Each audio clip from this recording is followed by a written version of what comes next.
George verschwand am Morgen. In der Nacht stürzte Kennedys Flugzeug ohne Grund ab und Bush blieb für 3 Tage verschwunden. Niemand in seinem Stab konnte sagen, wo er war. Vielleicht sollten wir das mal untersuchen.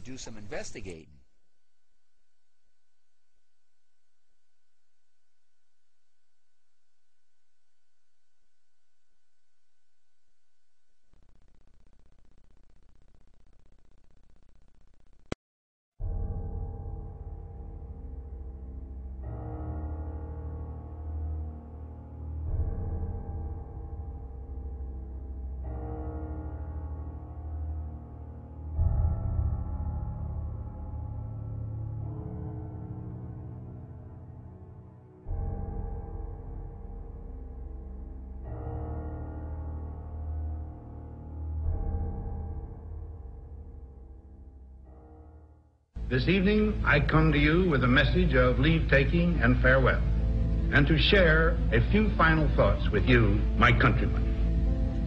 We have been compelled to create a permanent armaments industry of vast proportions.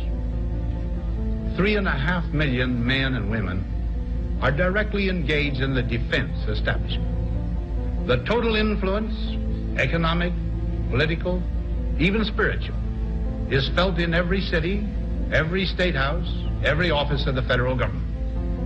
We recognize the imperative need for this development, yet we must not fail to comprehend its grave implications. In the councils of government, we must guard against the acquisition of unwarranted influence, whether sought or unsought, by the military-industrial complex. The potential for the disastrous rise of misplaced power exists and will persist. I'm not comfortable with that at all. Who elected these guys to run the planet?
Ladies and gentlemen, the very word secrecy is repugnant in a free and open society, and we are, as a people, inherently and historically opposed to secret societies, to secret oaths, and to secret proceedings.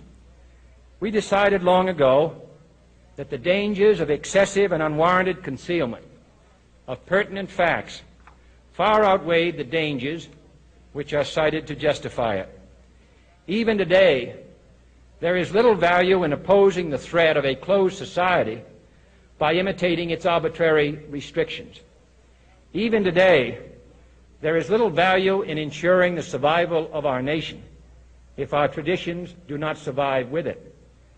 And there is very grave danger that an announced need for increased security will be seized upon by those anxious to expand its meaning to the very limits of official censorship and concealment. That I do not intend to permit to the extent that it's in my control. And no official of my administration, whether his rank is high or low, civilian or military, should interpret my words here tonight as an excuse to censor the news, to stifle dissent, to cover up our mistakes, or to withhold from the press and the public the facts they deserve to know.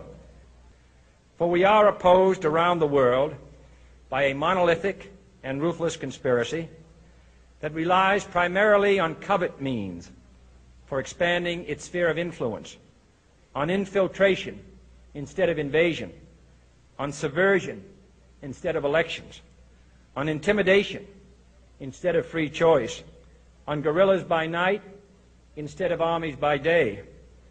It is a system which has conscripted vast human and material resources into the building of a tightly knit, highly efficient machine that combines military, diplomatic, intelligence, economic, scientific, and political operations.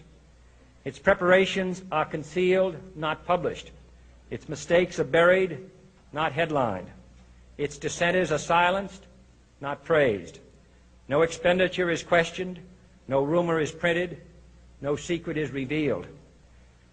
No president should fear public scrutiny of his program, for from that scrutiny comes understanding, and from that understanding comes support or opposition, and both are necessary. I am not asking your newspapers to support an administration, but I am asking your help in the tremendous task of informing and alerting the American people. For I have complete confidence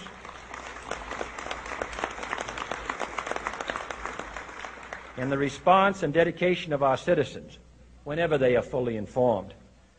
I not only could not stifle controversy among your readers, I welcome it. This administration intends to be candid about its errors.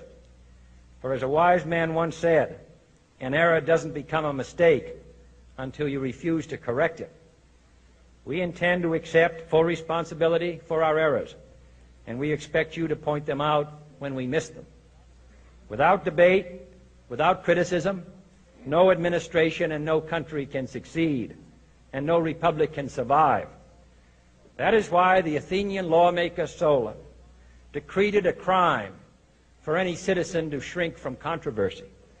And that is why our press was protected by the First Amendment, the only business in America specifically protected by the Constitution, not primarily to amuse and entertain, not to emphasize the trivial and the sentimental, not to simply give the public what it wants, but to inform, to arouse, to reflect, to state our dangers and our opportunities, to indicate our crises and our choices, to lead, mold, educate, and sometimes even anger public opinion. This means greater coverage and analysis of international news, for it is no longer far away and foreign, but close at hand and local. It means greater attention to improved understanding of the news, as well as improved transmission. And it means, finally, that government at all levels must meet its obligation to provide you with the fullest possible information outside the narrowest limits of national security. And so it is to the printing press, to the recorder of man's deeds, the keeper of his conscience, the courier of his news, that we look for strength and assistance, confident that with your help, man will be what he was born to be, free and independent. I'm not comfortable with that at all. Who elected these guys to run the planet?